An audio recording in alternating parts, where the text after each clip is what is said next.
This is the United Podcast Network. This is Voices in Validation, brought to you by IVT Network. IVT Network is your expert source for life science regulatory knowledge. Voices in Validation brings you the best in validation and compliance topics. We interview industry experts from pharma, biotech, med devices, and laboratories. Here is the host of Voices in Validation, Stacey. Thank you, and welcome to another episode of Voices in Validation, brought to you by the IVT Network.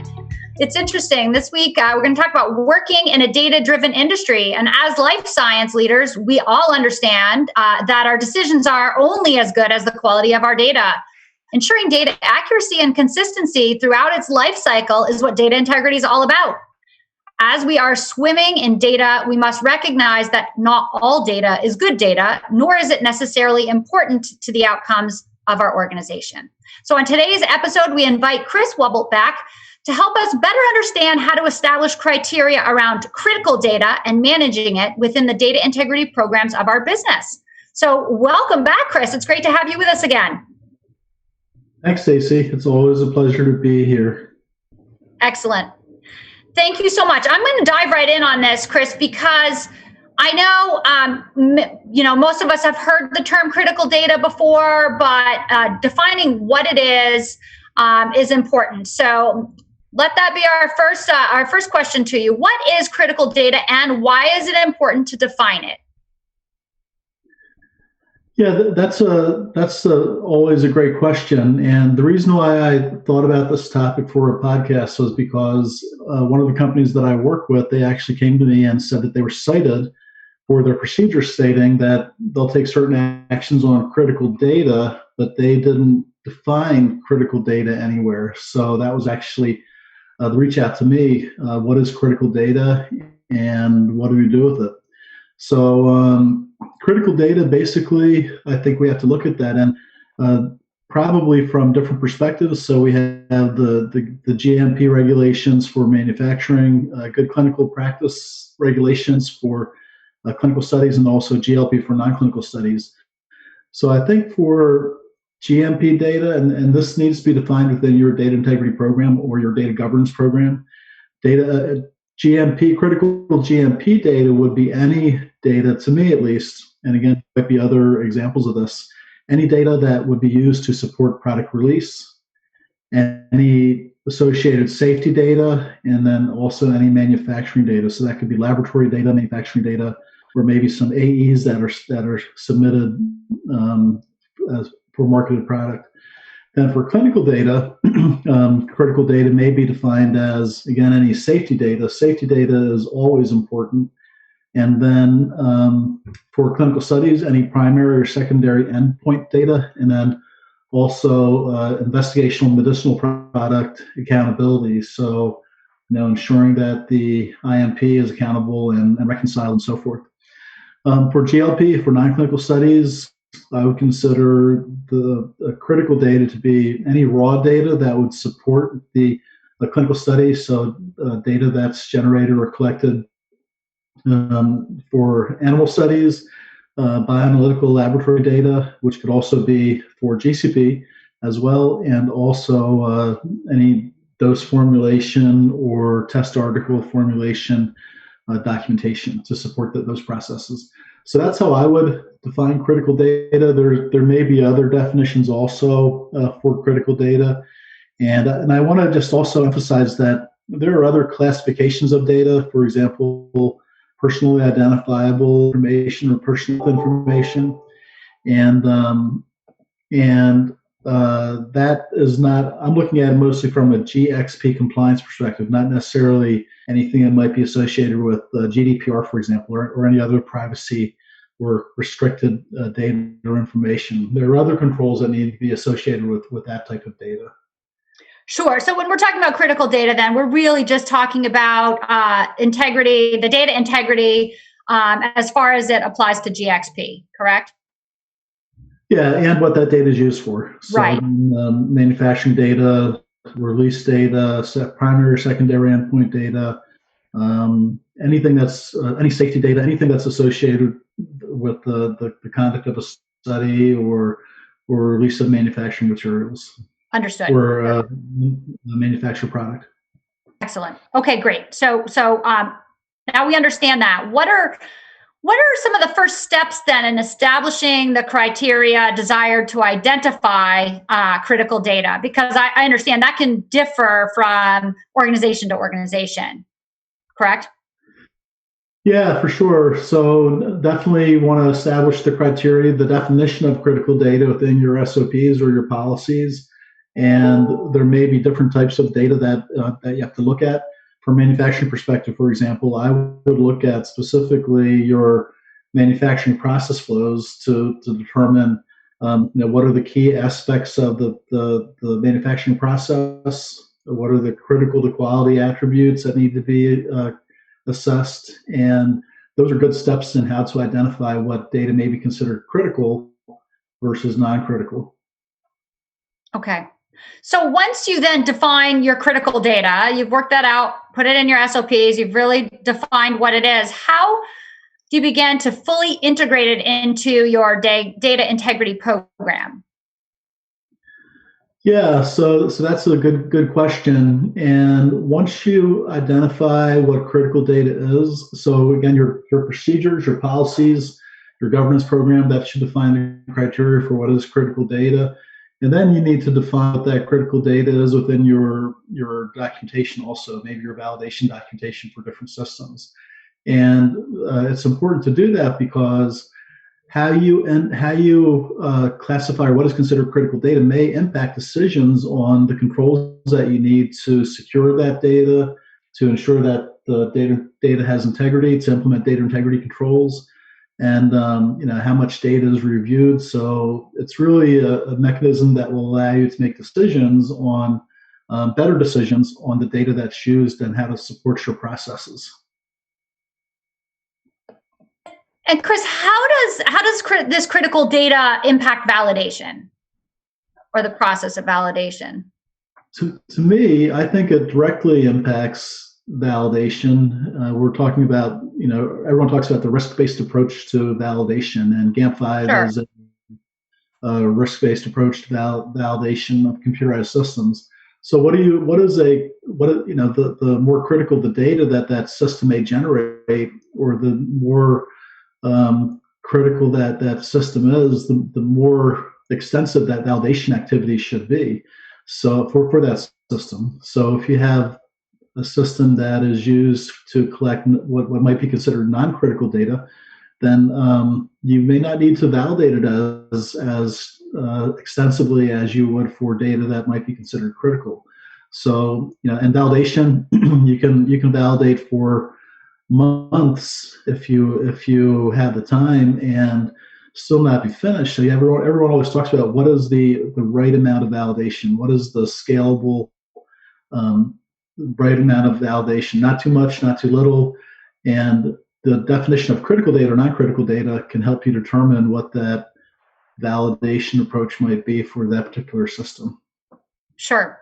That makes sense. We're all used to hearing about the risk-based approach. And so this is just really prioritizing the critical data. So what are some key considerations, I guess, in critical data collection? And what are some of the biggest mistakes that you're seeing made here? So I think, once you define what critical data is, and one of the things that I say when I work with companies is that database. Once you collect data in the database, for example, that data doesn't matter if it's critical data or non-critical data. That database, the security around that database, how it's replicated, how it's backed up, that typically is the same for critical data or non-critical data. But if you have critical data, it may impact some of the things that you're doing in the generation of that data. So a simple example would be if you have a laboratory balance and you are weighing that material, if it's critical material, so a reference standard or test article standard, then you may, and that would be considered critical data, I would, for me at least, and you may want to have somebody actually witness the weighing of that material, because if that weight is not documented correctly or recorded correctly, it could impact a lot of things in terms of the product quality, data integrity, and so forth. So if you define a critical data to be that reference material, that reference standard weighing in the laboratory, you may want to have a witness, somebody that verifies that weight is correct, that it's accurately documented and used for subsequent analysis or calculations. If it's non-critical data, then maybe you don't need to have that second person verify that weight. So, it really is important, I think, to identify the critical data, and then not only collecting that data, but then verifying the data that's accurate and so forth. So I think it's really important to consider that when you determine what critical data is, and because it does impact how you're going to be using that data and verifying that data. Other mechanisms, other locations where you could identify critical data. I mentioned SOPs or policies or computer validation. There could be specific risk assessments that are generated or completed to document what is critical data or not critical data, and you could identify, what is critical in your data review procedures as well. So there's lots of places to document it, but it should be documented. And it impacts not only once you collect that data, but actually as you're collecting that data, the activities that you need to complete for that critical data.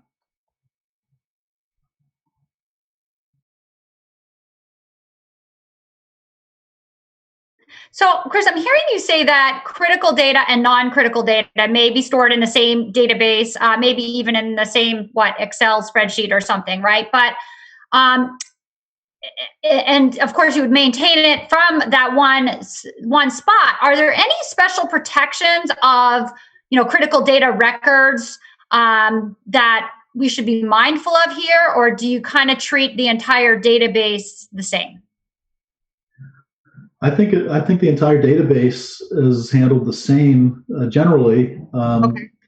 If it's critical or non-critical data, because once you collect the data is normally backed up. The same security precautions are taken for that data. You have user roles and user security, and then different protections around that. And also then you back up that data the same way, the critical data or the non-critical data, if it's part of the same database. And I think that you handle that data exactly the same way. So the thing about critical data is not necessarily what do you do with that data once you collect it, because I personally think that most of the data is handled the same way, okay, critical and non-critical. But the question is, what do we do with that data when we're collecting it, and then also later on as we're reviewing that data? So, for example, there's a lot of discussion in the industry about audit trail review. And so when do you review audit trails? How often do you review audit trails? Who reviews audit trails? Some of that might be dependent on, is that data critical or not? So if it's critical data, the audit trail should probably be reviewed each time that product is released, for example. If it's non-critical data, maybe you can justify in your risk assessment or your processes that the audit trail has to be reviewed weekly or monthly or whatever the frequency may be. But again, that depends on if it's critical data or non-critical data. So I think that it has a big impact, not necessarily once you collect that data in the database, but what you do with it, how you review it, and so forth. The other, you mentioned spreadsheets. Now I'm not necessarily a fan of using spreadsheets. But some people do.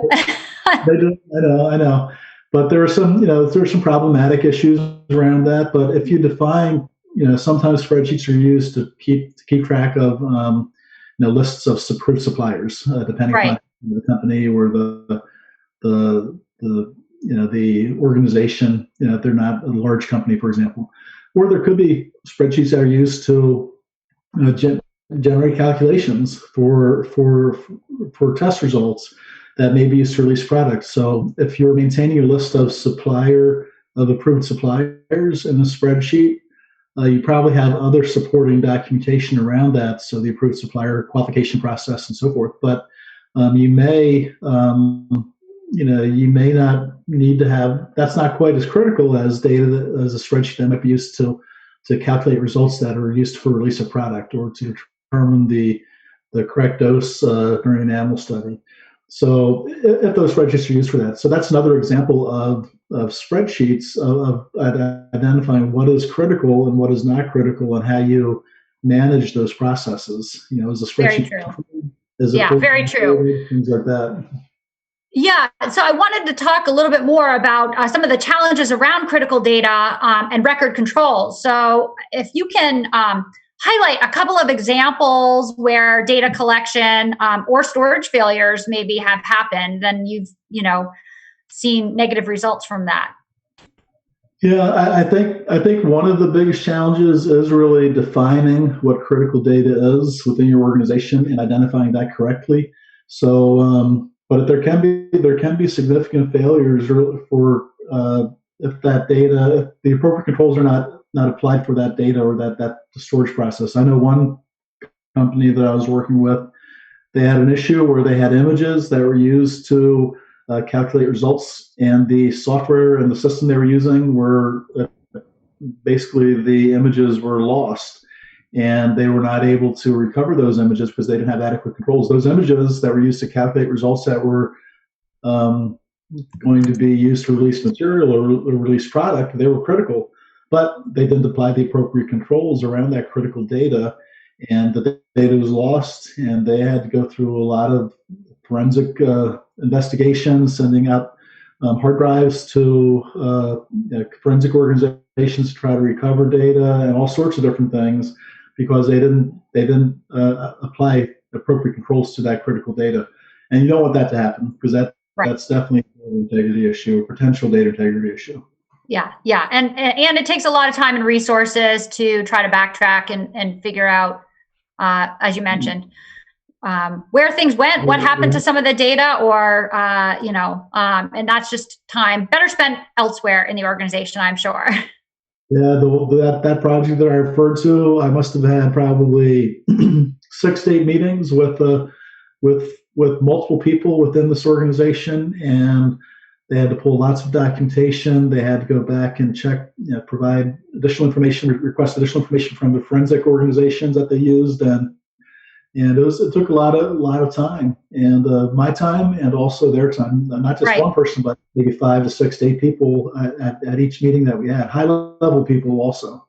Exactly. Yeah, no, it's not a situation that you want to be in as a pharma organization, really, if you can help it. So this is really good information, and people can take note here. Thinking about critical data reviews in your SOPs and the review frequency and risk assessments, all of that. Do you have any insight as to what regulators' expectations are around critical data during, say, you mentioned audits or audit trail review process? What are the expectations there, Chris? Well, I think the key is for electronic data is that, and for data integrity perspective, what the regulators are looking for is that you look at the original data, the original record. So printing out a paper copy of an electronic file and then reviewing that record by itself, that's not the original record. The original record is the electronic record. Right. And so they expect not only that original raw data record, but also that audit trail associated with that record, the electronic audit trail to be reviewed also. And now the frequency, that's really the question. And I think you have to go back to that risk assessment, have pretty clear defined criteria for what type of audit trail would be required to be reviewed and what the frequency is. There's one example that I've given in the past for a laboratory instrument, and I was actually asked to review an investigation for this lab instrument, and where the raw data file was captured on a workstation, and the audit trail was captured in a separate file on the workstation. The raw data file was transferred to the network for backup, and they were trying to implement a process to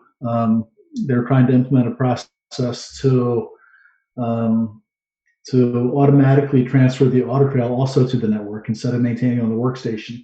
So they did that programmatically. They developed some custom code for that. Mm-hmm. And it actually caused some problems because of some issues with the laboratory software. instrument software, and they actually lost some audit trail. So they asked me to review the audit trail, this investigation and their deviation very carefully. So I did that, and by a deep dive into this instrument, the instrument manufacturer actually indicated there were three audit trails associated with the system. One was the audit trail that was embedded within the raw data file, and so that indicated if there was a change to a weight or a sample ID or some other information that may have been captured as part of that raw data file. So that, and whenever that raw data file was changed, that would be captured within that audit trail within the raw data file. There's a second audit trail that was called a system audit trail, and that was the audit trail that was associated with, if you had one run or one analysis for the instrument, that's captured in the raw data file. But what if you have 2 or 3 or 4 runs of the same sample? And that system audit trail would help to identify that you have 4 runs for that same sample as opposed to just one. So that was a second type of audit trail. The third type of audit trail was what they called system administrator audit trail. So any changes made by the system administrator would actually be captured in the system administrator audit trail. And all those changes, all that data is important. What is critical is probably the raw data file and then that system audit trail also. And so those, for the raw data file, I would check that audit trail each time before the product was released.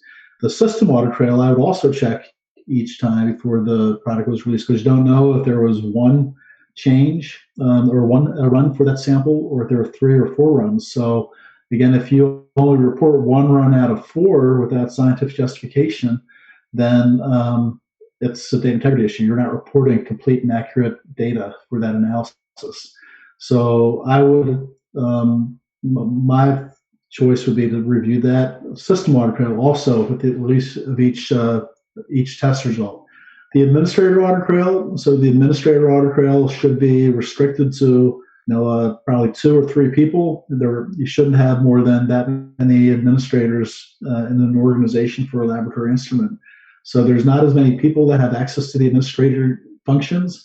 And if there's more controls around that. So you may want to state that the system administrator audit trail should be reviewed monthly or quarterly. So that's an example of how you might use critical data to determine the frequency of your audit trail review. Again, anything for release of material, test results, for example, that should be reviewed each time the results are the test results are approved. The system audit trail, making sure that there weren't multiple runs, maybe some failed runs in that system audit trail. And so that should probably be reviewed each time also, each time you release test results. The administrator audit trail, because again, it's not accessed or available to many people, and there shouldn't be really any changes, then you would want to check that maybe less frequently. And I think you could justify that actually. Yeah, I would say so, right? The less number of times you're accessing it or anyone's accessing it, and the less touches, I guess, to it, then the lower the risk is that something went wrong. I find it interesting that in your example, the company that you referenced had their audit trails that were happening in their system, and then they had built code to send it to another program. And did I understand that correctly? Yeah, that's basically to automatically transfer that audit trail file, which was a separate file from their raw data file, right, to the secure drive on their network. Okay, so was that just as a function of like archiving that information, or were they then using that information in another way? No, just to maintain it, to ensure that it wasn't, if that workstation crashed and that audit trail was still on workstation, you would lose that audit trail. So they wanted to make sure that it was more secure, and but their programmatic controls mitigation measures didn't work. So yeah. That's unfortunate, but I mean, the thought was good. I just wonder, in your experience, is this something that is common for people to do, to build code around this? I mean, rather than have a manual process to back up? Well, I think it's always better if you can to have a automated process because that takes away human error typically. Now that automated process should be validated and it should be controlled and so forth also. But I think it's always better to, in my opinion, to have automated processes when it's possible because manual controls. Sometimes some of the older instruments and or systems they may not be able to be automated to back up their data, for example. And so you have to rely on manual processes and people remembering to do the backups and then document that they've done the backups. Making sure and in the right frequency, right? And the right timing. So, you're right. Yeah, all of that's very important. Chris, what are there other common failures or findings during these reviews that that you see? Well, I see a lot of different things, and but can you categorize them, or is every situation pretty much unique from your experience? Well, I think the issue that I see companies run into many times is that they don't know the technical aspects of their systems that they're using as well as they should. So they make assumptions that certain controls are established or there's certain protections in place, but they haven't verified it or they haven't validated it, and they don't know what they don't know, and that can cause a lot of problems. The FDA in their GMP data integrity guidance, they talk about performing risk assessments based upon or implementing data integrity controls based upon process knowledge and also technical knowledge of the processes that you're using, of the systems you're using. So the more information you get that you have, the more knowledgeable you are of your systems, your processes, your instrumentation, then the better you're able to assess what controls you may need or what the gaps might be and what controls you may need to support that data integrity program for critical data or non-critical data. Very good. So, Chris, I'm going to ask you, for the benefit of our audience, thinking about defining critical data and accounting for that in your SOPs, your risk assessments, et cetera. What are some of the biggest takeaways from today that people should either make sure they review with their teams or things that they can implement right away? Well, first of all, identifying what is critical data. First of all, setting those criteria, understanding your manufacturing process flows or what the critical data is for your clinical studies or non-clinical studies, and really making sure then that when you do your risk assessments that you appropriately document mitigation controls that are appropriate for what is considered critical data, or how that impacts your validation program, for example, for validation of computerized systems. Mm-hmm. So that's really important, I think, to as a starting point. If you don't define what critical data is and you reference critical data in your SOPs, then you could be wasting a lot of money to over validate a system possibly, or you could put yourself in a compliance risk to not validate enough, to have enough validation to support the processes that you're working with that you consider critical. So I think that's what I would recommend.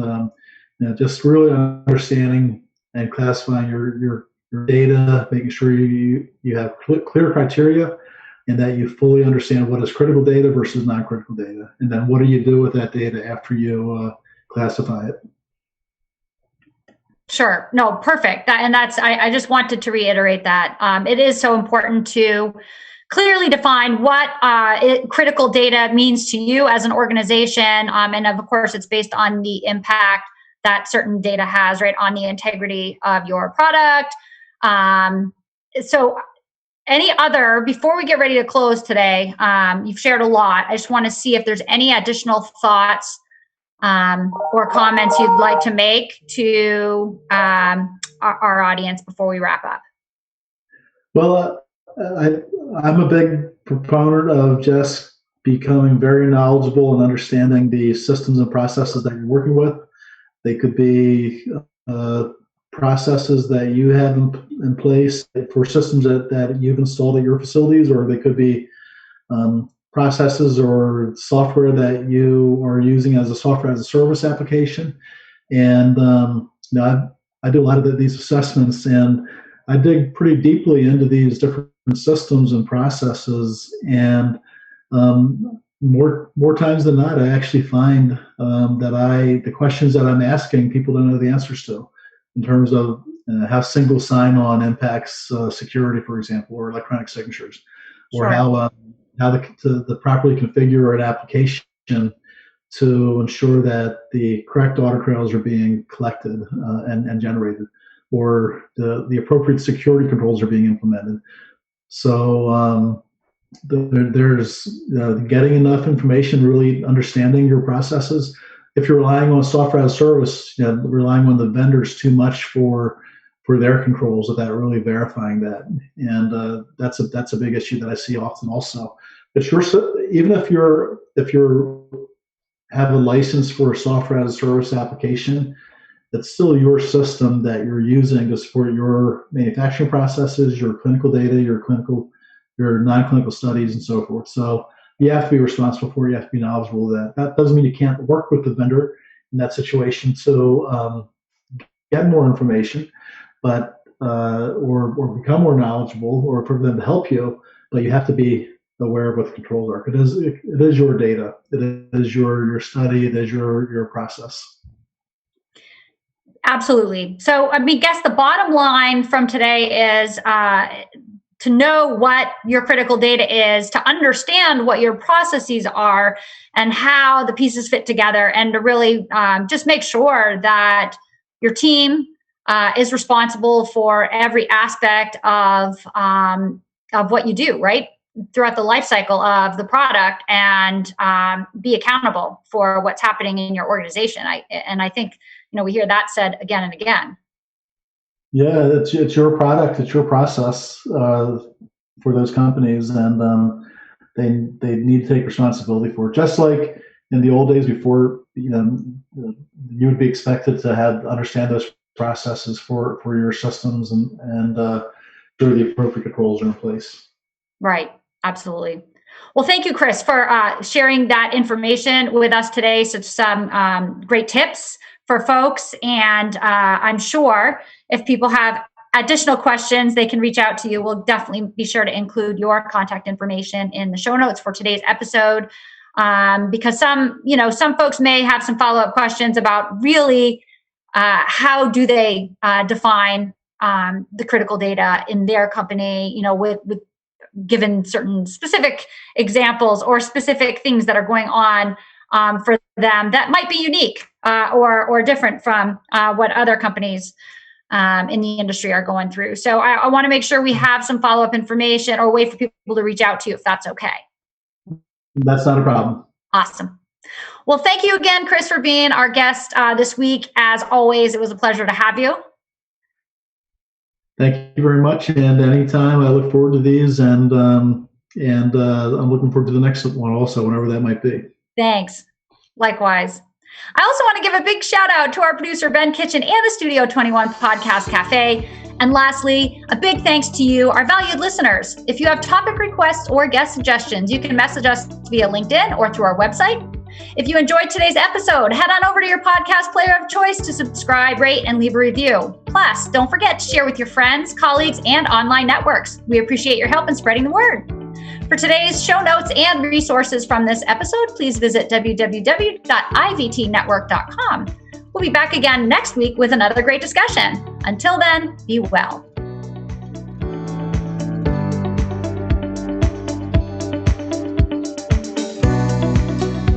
The views and opinions expressed by the hosts, guests, or callers of this program do not necessarily reflect the opinions of the Studio 21 Podcast Cafe, the United Podcast Network, its partners, or affiliates.